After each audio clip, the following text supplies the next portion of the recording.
Assalamualaikum warahmatullahi wabarakatuh. Materi pertama kita pada pelajaran kimia farmasi hari ini adalah mengenai hidrokarbon. Atom karbon itu adalah unsur utama dalam senyawa organik. Artinya, atom ini adalah atom yang paling banyak ditemukan sebagai penyusun tubuh makhluk hidup dan di alam semesta. Contohnya itu bisa kita temukan pada senyawa karbohidrat, protein, lipid, kopi, bahkan di dalam pipa dan alat bangunan pun terdapat yang namanya atom karbon. Sebagai unsur utama dalam senyawa organik, atom karbon dapat membentuk banyak sekali senyawa yang stabil dibandingkan semua unsur bukan karbon. Hal ini karena karbon memiliki banyak keistimewaan atau sifat yang khas. Nah, yang pertama kita bahas pada hari ini adalah keistimewaan dari atom karbon itu sendiri. Atom karbon memiliki nomor atom 6. Dia termasuk di dalam golongan 4A kalau di dalam tabel periodik unsur. Tentunya kalian kelas 10 sudah belajar mengenai tabel periodik unsur kan ya? Karena termasuk di dalam golongan 4A, atom karbon ini memiliki 4 elektron terluar.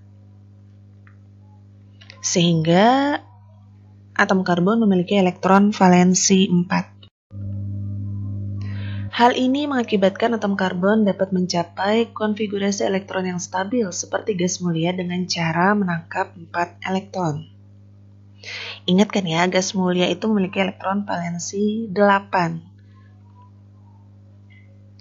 Setiap atom karbon dapat membentuk 4 buah ikatan kovalen melalui penggunaan bersama 4 pasang elektron dengan atom lain. Contohnya di sini kita misalkan C4. C4 ini namanya adalah metana. Nah, di sini bisa kalian lihat atom karbon atau C itu bisa kalian lihat titik ini.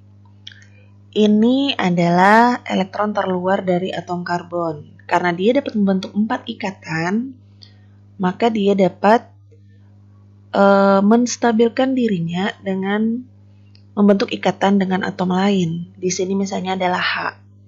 H ini jumlah elektron terluarnya adalah 1. Jadi di sini kan C ada 4, H masing-masing ada 1.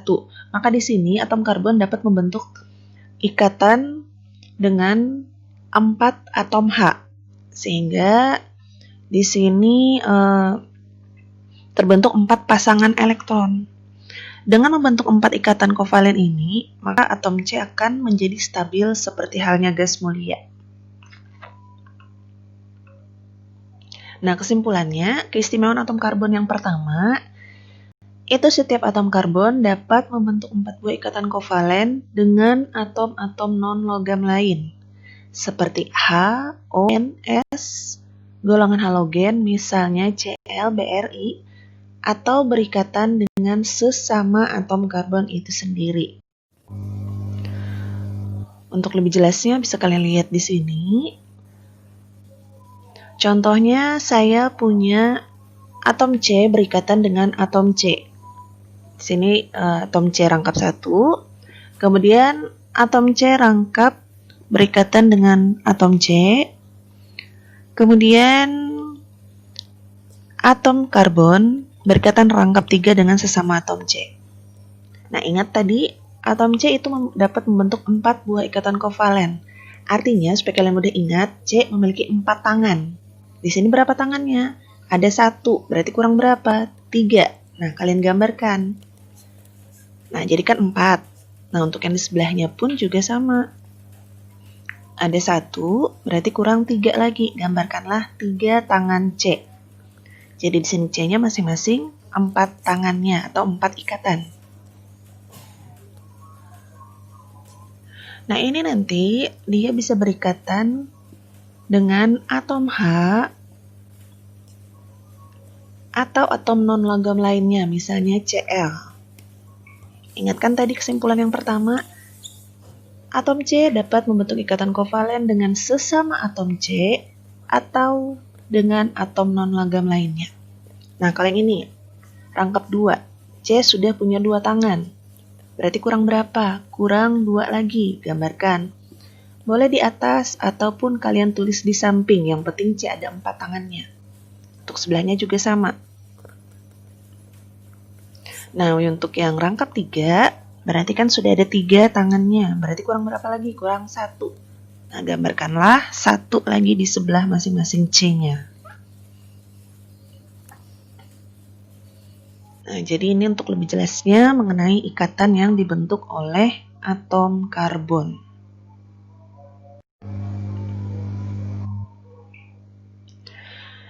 Nah, jika yang diikat oleh atom C adalah atom H, maka disebut sebagai senyawa hidrokarbon. Jelaskan di sini adalah hidrokarbon. Hidro dari atom H, karbon dari atom C. Jadi kalian perlu ingat, jika ada pertanyaan apa yang dimaksud dengan senyawa hidrokarbon, artinya itu adalah senyawa yang terbentuk dari ikatan antara atom C dengan atom H. Nah, keistimewaan yang kedua, ikatan yang terbentuk antara sesama atom karbon membentuk suatu rantai yang disebut rantai karbon.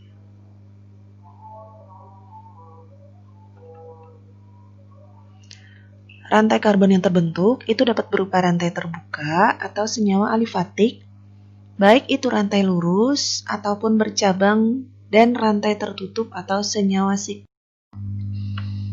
Nah, ini contohnya. Ini contoh untuk rantai terbuka atau alifatik. Ada rantai lurus dan juga rantai bercabang. Lurus itu kalau tidak ada cabang dimanapun. Nah, ini bercabang, nih kan di nomor 2, ini ada cabangnya, CH3. Untuk rantai lurus, ini adalah pentana. Kenapa pentana? Karena ada 5C. Nah, untuk tata nama senyawa hidrokarbon nanti kalian akan belajar di materi selanjutnya. Nah, yang ini adalah contoh untuk rantai tertutup atau siklik. Nah, ini kan terlihat kan bedanya antara rantai lurus, rantai bercabang, dan rantai tertutup. Dan juga terlihat bedanya antara rantai terbuka atau senyawa alifatik dan rantai tertutup atau senyawa siklik. Ikatan jenuh. Nah, ini ikatan rangkap 2 dan ikatan rangkap 3 itu adalah ikatan tak jenuh. Untuk keistimewaan atom karbon yang ketiga, berdasarkan jumlah atom C lain yang terikat pada satu atom C di dalam rantai karbon, atom karbon dibedakan menjadi yang pertama itu atom C primer. Yang kedua atom C sekunder, yang ketiga atom C tersier, yang keempat atom C kuartener. Atom C primer itu adalah atom C yang mengikat satu atom C lain. Atom C sekunder itu adalah atom C yang mengikat 2 atom C lain. Untuk atom C tersier itu adalah atom C yang mengikat 3 atom C lain. Atom C kuartener itu adalah atom C yang mengikat 4 atom C lain. Diingat saja, itu namanya adalah primer, sekunder, tersier, kuartener. Primer itu 1 atom C, sekunder itu atom C mengikat 2 atom C lain, tersier itu berarti mengikat 3 atom C lain, kuartener itu berarti mengikat 4 atom C lain. Nah, ini contohnya nih. Di sini kalian bisa lihat yang berwarna biru. Dari yang primer dulu ya. Yang berwarna orange, ini CH3. Masih ingat, atom C primer tadi itu adalah atom C yang mengikat satu atom C lain. Nah, ini lihat, yang warna orange, ini dia mengikat satu atom C lain yang warna hijau. Karena mengikat satu atom C lain, maka CH3 ini, atom C ini yang warna orange ini dinamakan atom C primer. Kemudian contoh untuk atom C sekunder itu yang warna hijau. Nah, atom C warna hijau ini dia mengikat dua atom C lain. C dari yang warna orange, CH3, kemudian C dari yang warna merah. Jadi dia mengikat dua atom C lain. Ini CH2 ini dinamakan atom C sekunder. Kemudian yang warna merah. Warna merah ini mengikat 3 atom C lain. CH3 orange, C biru, CH2 hijau. Dia mengikat 3 atom C lain, maka CH ini adalah dinamakan, C yang ini dinamakan atom C tersier. Kemudian C yang berwarna biru. Warna biru ini dia mengikat 4 atom C. Ini 1, 2, 3, 4. Berarti atom C ini adalah atom C kuartener. Bisa dipahami ya. Untuk penggolongan atom karbon berdasarkan ikatan yang terbentuk antara C dengan atom C lainnya. Nah, untuk hari ini materinya sampai di sini dulu. Selanjutnya nanti kita akan membahas mengenai senyawa hidrokarbon yang bersifat jenuh dan tak jenuh, yaitu alkana, alkena, dan alkuna. Ya, sampai di sini. Semoga bermanfaat. Assalamualaikum warahmatullahi wabarakatuh.